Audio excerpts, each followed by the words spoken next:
বিশ্বের বহু দেশের প্রার্থনা এখন মধ্যপ্রাচ্যে শান্তি ফিরে আসুক, কারণ সেখানে যুদ্ধ চলায় আমাদের ভারতেও যেমন গ্যাসের অভাব দেখা দিয়েছে, তেলের অভাব যদিও নেই, বিশ্বের অন্যান্য দেশগুলোতে তেলের মারাত্মক অভাব দেখা দিয়েছে, অর্থাৎ পরিস্থিতি ভালো নেই। এই যে আগ্নেয়গিরি একটা পরিস্থিতি, তাতে আমেরিকা, ইসরায়েল, ইরান যে যাকে পাচ্ছে হামলা চালাচ্ছে, এই পরিস্থিতিতে অন্তত একটু আশার আলো দেখতে পাওয়া গিয়েছে। কিভাবে? ইরানের প্রেসিডেন্ট মাসুদ পেজেশকিয়ান তিনি একটি শান্তির বার্তা দিয়েছেন, কিন্তু এই শান্তির বার্তার আড়ালে ঠিক অন্য কিছু কি লুকিয়ে আছে? একই সঙ্গে ডোনাল্ড ট্রাম্প তিনিও কিন্তু ইঙ্গিত দিয়েছেন যে ইরান ধ্বংস করার মতন আর নতুন কিছু নেই, অর্থাৎ যুদ্ধ বন্ধের দিকেই কিন্তু দুজনেরই একটা মূল বার্তা, একদিকে ডোনাল্ড ট্রাম্প এবং অন্যদিকে পেজেশকিয়ান। সব মিলিয়ে কিন্তু যুদ্ধ বন্ধ কি হতে যাচ্ছে? আজকের ভিডিওটি একেবারে শেষ পর্যন্ত দেখুন, বেশ কিছু ইঙ্গিত, সেই ইঙ্গিতগুলো কিন্তু অন্তত আশার কথা শোনাচ্ছে যে এবার হয়তো যুদ্ধটা বন্ধ হলেও হতে পারে। একেবারে 28শে ফেব্রুয়ারি থেকে শুরু হওয়া এই যে হামলা এবং ইরানের সামরিক পরিকাঠামোয় বড় ধরনের ধাক্কা খেয়েছে, এটা অস্বীকার করার কোনো জায়গা নেই।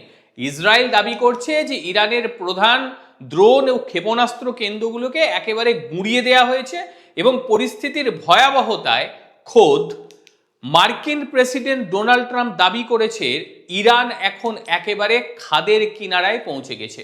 ট্রাম্পের ভাষায় ইরান পুরোপুরি ধ্বংস হয়ে গিয়েছে, সেখানে আর আক্রমণ করার মতন কিছু অবশিষ্ট নেই। কিন্তু এটা কি ঝড়ের আগে স্তব্ধতা, নাকি এর পেছনেও অন্য কিছু রয়েছে? এবার ইরানের প্রেসিডেন্ট তিনি ঠিক কি বলেছেন সেইটা আমাদের একটু আলোচনা করতে হবে, কারণ ইরানের প্রেসিডেন্টের যে বক্তব্য, ইরানের প্রেসিডেন্ট তিনি টুইট করেছেন এবং টুইটে যেটুকু লক্ষ্য করা যাচ্ছে মোট তিনটে জিনিস এখানে স্পষ্টভাবে দেখুন, তিনটে জিনিস কিন্তু দেখতে পাওয়া যাচ্ছে।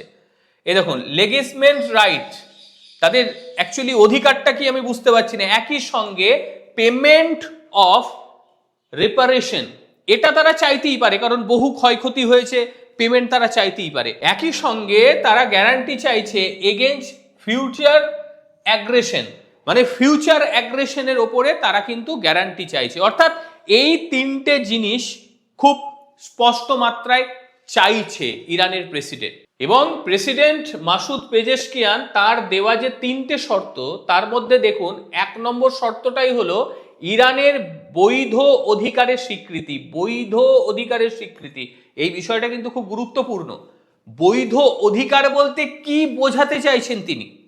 আপনারাও বুঝতে পারছেন, আমিও বুঝতে পারছি বৈধ অধিকার বলতে কি বোঝাচ্ছে।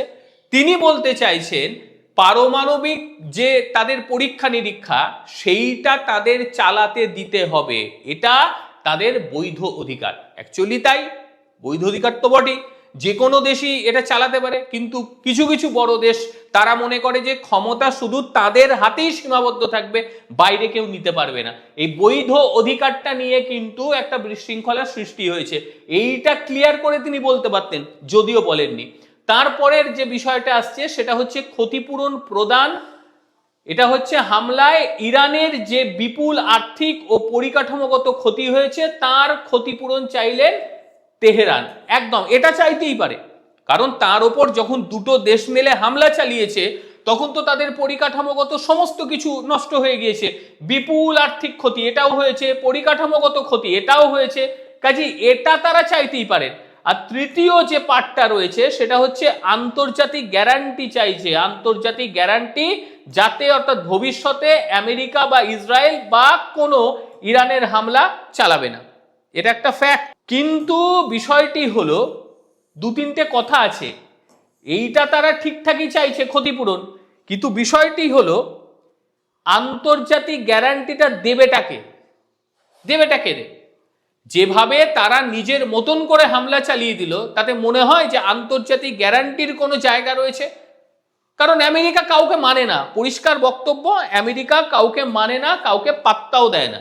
সুতরাং এই কথাগুলো ভবিষ্যতে কেউ তাদের হামলা করবে না এমন কথা কেউ বলবে না, নিজেকে শক্তিশালী হতে হবে সবার আগে, তবেই সবকিছু সম্ভব। এইবার আসি ডোনাল্ড ট্রাম্পের কথায়, এবং ডোনাল্ড ট্রাম্পও কিন্তু একটা যুদ্ধ থামার ইঙ্গিত হালকা পাওয়া যাচ্ছে। এই দেখুন, এটা আমি ব্লুমবার্গ থেকে নিয়েছি।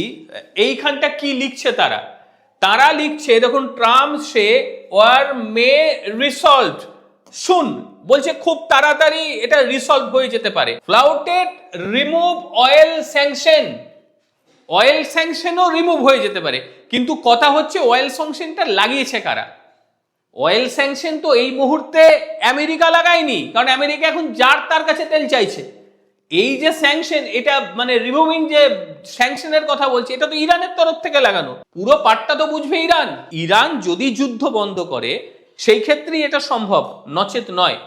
আর একটা গুরুত্বপূর্ণ বিষয় দেখুন, এই দেখুন ট্রাম্পের মত হচ্ছে ইরান এখন এতটাই দুর্বল যে তাদের সঙ্গে দর কষাকষির প্রয়োজন নেই।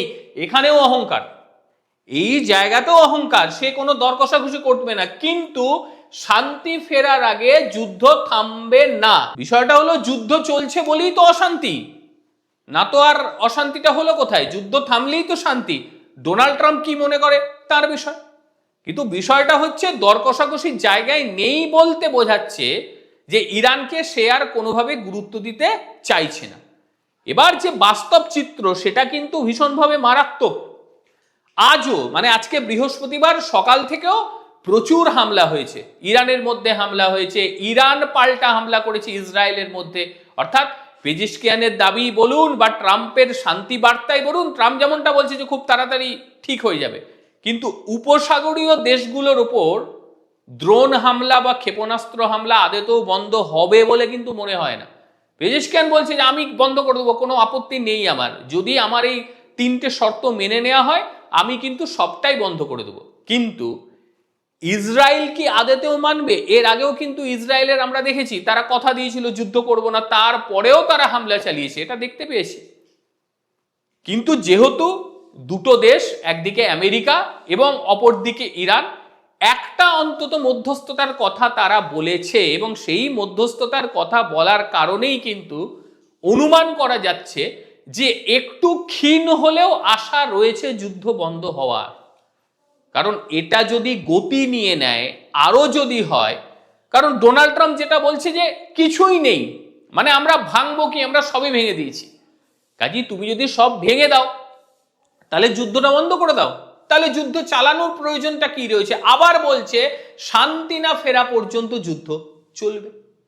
দুটো কথা কিন্তু একেবারে বিপরীত। যদিও আন্তর্জাতিক পলিটিক্সে এই ধরনের কথাবার্তা হয়। এবার যেটা বিষয় যে পশ্চিম এশিয়ায় এই যে যুদ্ধ, এই দুটো দেশের মধ্যেই যে সীমাবদ্ধ বা 3টে দেশের মধ্যেই সীমাবদ্ধ আছে তা তো নয়, এটা তো বিভিন্ন জায়গায় ছড়াতে শুরু করে দিয়েছে। আর এই ছড়ানোটা বা এই ধ্বংসযজ্ঞটা কতদিন মেনে নেবে? যেভাবে ইরান পার্শ্ববর্তী দেশগুলোকে বিভিন্ন জায়গায় জড়িয়ে ফেলেছে, বিভিন্ন জায়গায় বোম্বিং করছে, বিভিন্ন জায়গায় ক্ষেপণাস্ত্র মারছে, তারাই বা কতদিন চুপ থাকবে? এটা বড় প্রশ্ন। আরো বড় প্রশ্ন, তাদের যে জল শোধন জায়গাগুলো রয়েছে সেইগুলোর ওপরেও হামলা চলছে। আর এগুলোর ওপর হামলা হলে প্রতিরোধ বা পাল্টা হামলা তো হবেই। এটা রক্ষা করার মতন আমার মনে হয় না কোনো কিছু পাওয়া যাবে। তবে আজকে বৃহস্পতিবার দুজনের মুখ থেকে কিছুটা হলো আসার কথা, এবং যদি এটা ঠিকঠাক মেনে নেওয়া যায়, একটা কথাই আটকাবে, সেটা আপনিও বুঝতে পারছেন যে তাদের অধিকারটা মেনে নেওয়া, এই জায়গাটাই আটকাবে। এই জায়গাটা যদি ঠিকঠাক হয়ে যায় তাহলে যুদ্ধ থামবে। আর যুদ্ধ থামলে পরে আমাদেরও আর গ্যাসের জন্য হাহাকার করতে হবে না, তেলের জন্য হাহাকার করতে হবে না।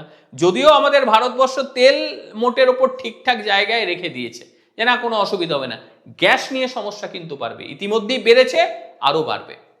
তাই আপনাদের ঠিক কি মনে হয়, যুদ্ধ কি থামবে?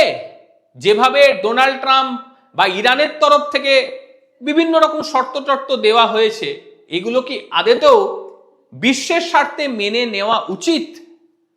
আপনাদের মতামত অবশ্যই জানাবেন। প্রত্যেকে ভালো থাকবেন, সুস্থ থাকবেন। আবারও দেখা হবে অন্য কোনো দিন, অন্য কোনো ভিডিওতে। ততক্ষণের জন্য নমস্কার, ভালো থাকবেন।